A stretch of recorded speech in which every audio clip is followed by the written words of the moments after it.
CBS Mornings. A morning show. This is a morning show. Nate Burleson has like a fluffy question for Ta-Nehisi Coates that you would expect. It was just like a general talk about your book. This is... What's the power of writing was the question. Yes, really. Right. Yes, I mean, yeah. Why is it important to write books? It was sort of the question. It's, it's CBS that's morning TV. This is being played in doctors' offices. I actually hope that some people heard this and got educated, honestly.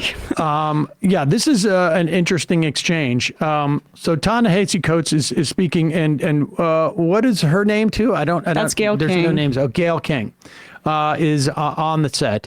And the third person interviewing him is Tony Dokapil,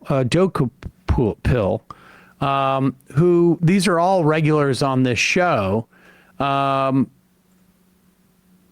a brief time, Dokapil lived in my building.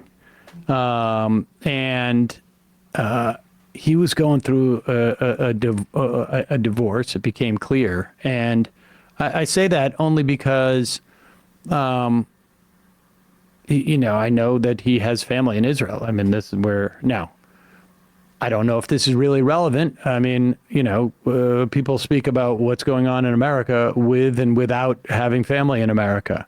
But I only mention it because the way that Dokapil starts off this exchange, it is impossible to imagine anybody ever saying this to a different award-winning writer. I mean, Ta-Nehisi Coates is a mainstream, one of the most awarded authors that we have in mainstream. Regardless of, I've had, nuanced issue with his take in the past about things, but just like, this is not consistent with the rules of engagement that we see on a morning show. Exactly. With such a prestigious author. And I would suggest that on any other topic and any other author, Dokapil, if he asked a question in this way, would be yanked. Like, you would not get away with it. It is a total attack on, and you can tell that Ta-Nehisi Coates was not expecting taking it back. This level of sort of like personal insult. All right, let's start.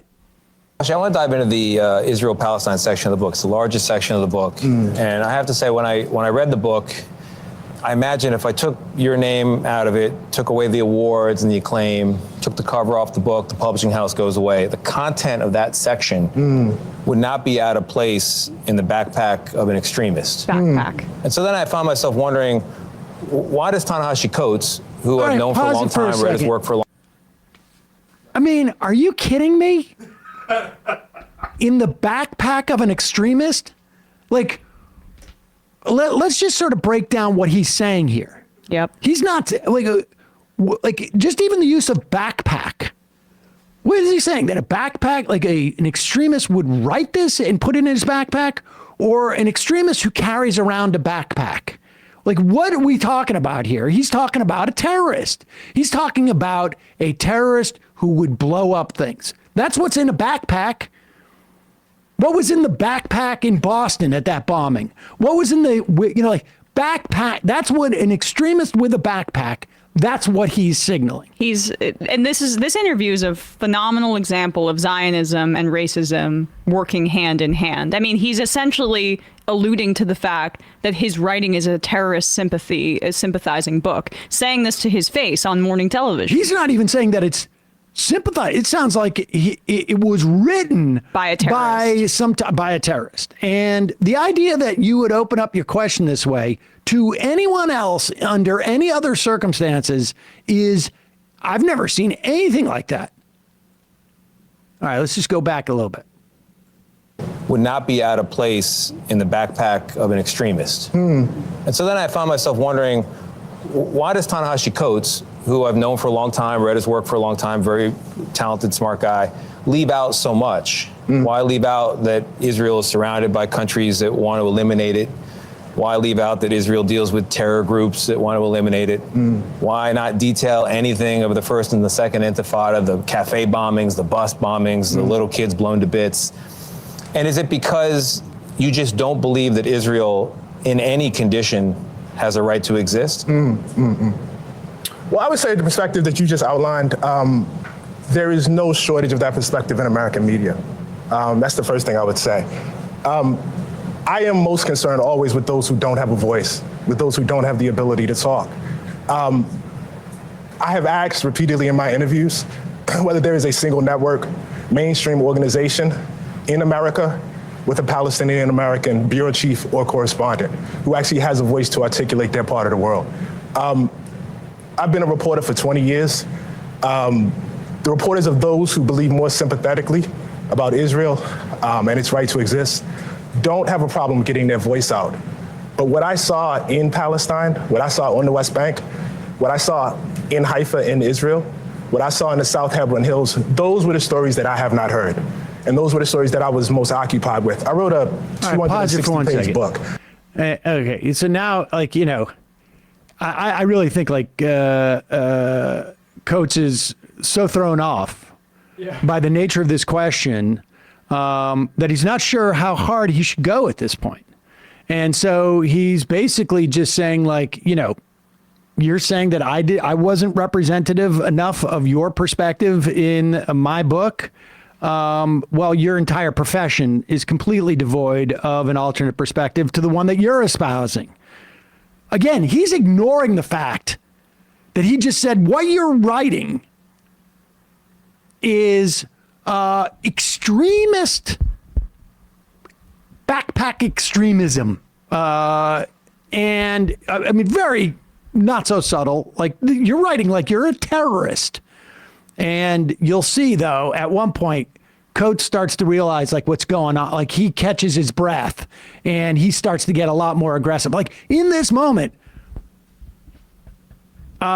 he is, I think, still absorbing the fact that, like, are you kidding me? Also, the threat to this reporter that apparently he read the book and he decides to be antagonistic about it. He's expressing a desire that Coates write some exhaustive history about the Middle East that's also pro-Israel. But he's just basically speaking about the racism, the quotidian racism that he saw on a day-to-day basis when he visited there. And that very idea, that very observation is threatening to this person. It's terroristic to understand, like, what's going on in the West Bank. Yep. Heard. And those were the stories that I was most occupied with. I wrote a 260-page book.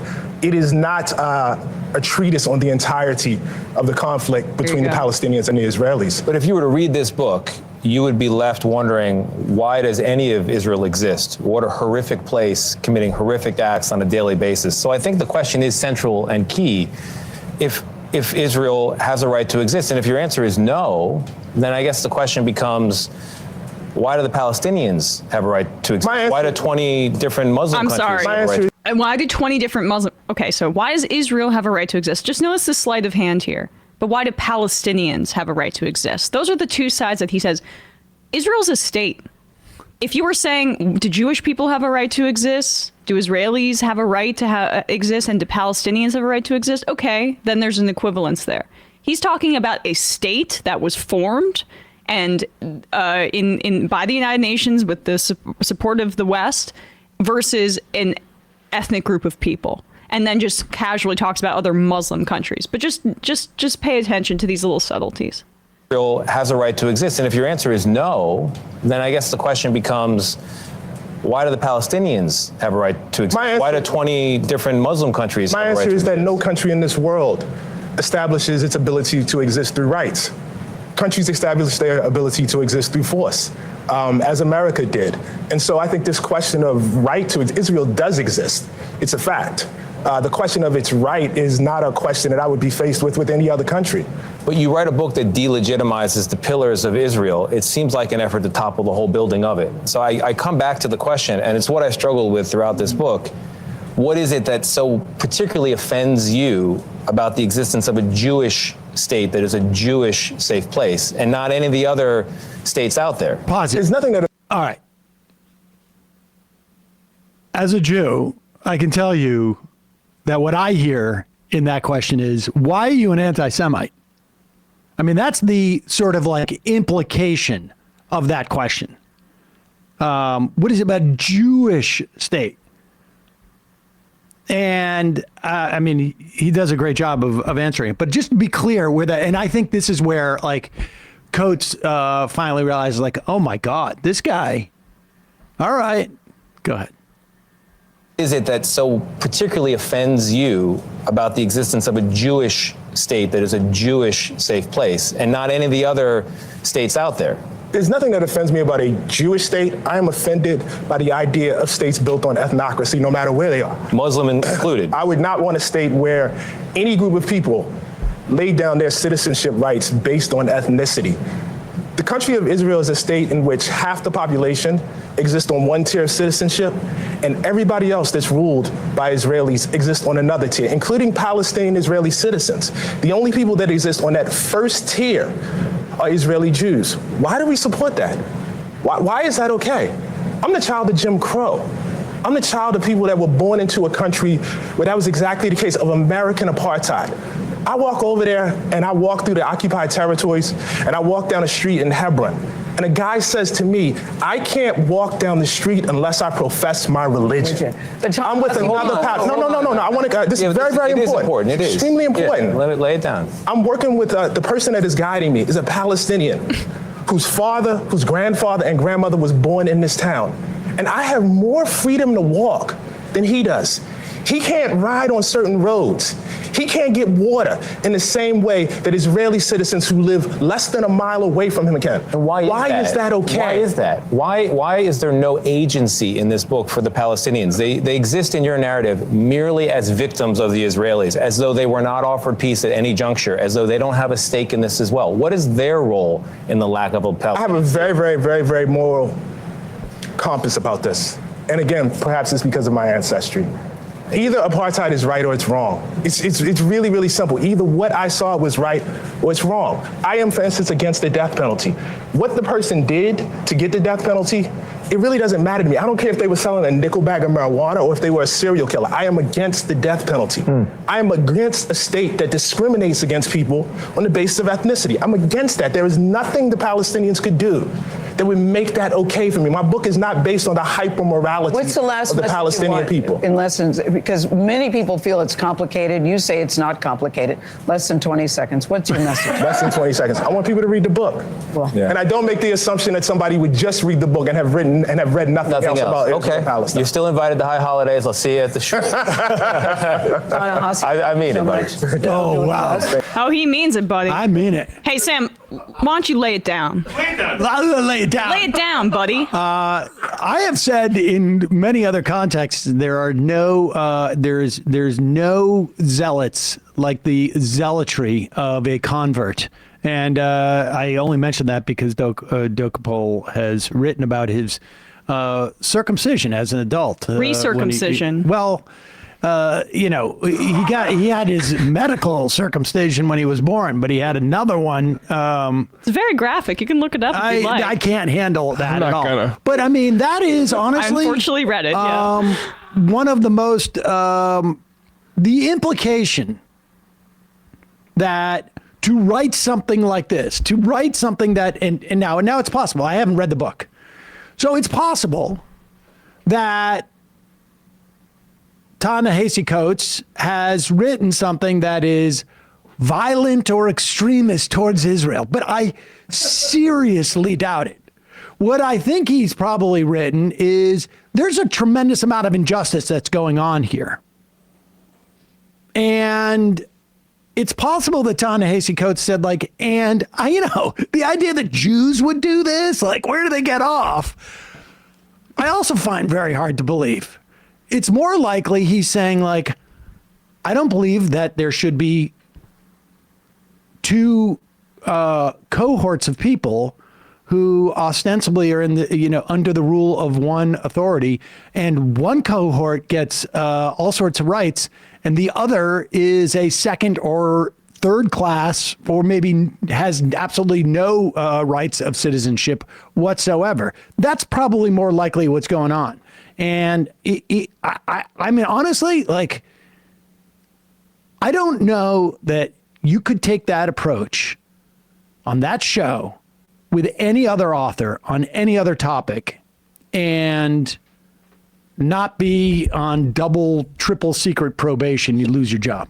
Ta-Nehisi Coates mentions Jim Crow and talks about how he was a child of Jim Crow to connect it to the system of apartheid in Israel. And what does that guy do, the host? He basically says, well, why don't they have any agency? Like, just graph that onto the example that Coates alluded to before with Jim Crow. Why don't black people have agency in the South? Yeah. Why don't they have agency to overthrow this system? They're violent. They've been offered rights. They've been offered peace. So, like, he just dismisses that. And then don't get past that microaggression at the end, honestly. Don't get past that. When he says you're still invited to high holidays, that's essentially saying, okay. You know, I wrote this down because it was a great point. Joshua Gutterman Trannon said on Twitter last night, it's not the ultimate point, but the quote, "You're still invited to high holidays" is absolutely a racialized threat about conditional acceptance, which I thought was a really smart way to put it. And that's why I said earlier, this is a great example of Zionism and racism working hand in hand. The condescension too, like, you're a smart guy. I've been impressed by you before. What's the deal here? Like, I'd never heard of this guy in my life before. But What is it about your particular issue with Jewish control? Yeah. That is very strange. I mean, yeah, the agency issue, like, you know, this whole Nat Turner thing. I mean, can we really allow them to stay in the same hotels as us? I mean, how come there's no agency? That's the thing, and you mentioned this, but every time he said the implied or alluded to what was written in the book, I wanted to know what was actually written, because are those observations, are they accurate, regardless of what you think they mean for implications of the right for Israel to exist or the pillars of Israel? Are they true? Is there an apartheid there, or is there not? It's completely like, this is not an appropriate thing to say, because this is what extremists say. How about you don't throw away all those things and start to reevaluate your take on this? See, I mean, you have a choice, right? If someone who you highly respect, someone who is very awarded, someone who is an incredibly thoughtful writer, who has the imprimatur of all of the gatekeepers of thoughtful writing, says something you don't like, you have a choice. You can either decide to ignore all that and just assume that it's extremist because that's your projection on it, or you can start to look inward and say, hey, wait a second, maybe my perspective on this. And I mean, he sort of told on himself when he said, like, I couldn't help but, first of all, one chapter, couldn't help but think about this throughout the whole book. Interesting. He's auditioning too. To get his name out there. Can't wait to read the book, though. Tuggable is well known. He's been on that show for a long time. He had a best-selling book about his father. You know, I think his father was like a pot dealer or something like that. I mean, he's... No, I know. I just mean, like, in the way that Bash and Tapper, like, they make sure to plant their flag about both sides being anti-Semitic when they go after Rashida Tlaib. Like, there's an incentive structure that rewards this kind of thing. I think it's actually just an ideology. I mean, I don't think it can be both. Right? I don't think this guy's going to gain anything from it. I think it's ideological. I mean, having had conversations like this with, you know, older, less informed members of my family, I think it's ideological. Fair. I really do. Fair enough. And I think it's, you know, his attempt at disciplining Coates. I don't think he sees any upside for himself. I like I say, any other context, this guy is in somebody's office and they're going like, "What are you having? Is something wrong at home?" That's the thing. I always think along those lines, like, oh, the heads will like this. But you see Jake Tapper getting Matt Duss's DMs about, like, oh, be a man and tag me. It's like, oh, this is operating on a pretty low emotional level. 100%. Maybe you guys are right. That's it. Hey, folks, don't forget to hit the subscribe button and check out our daily show. We do it every day at 12 p.m. Eastern for about 2.5 hours. We even take phone calls. You should check that out.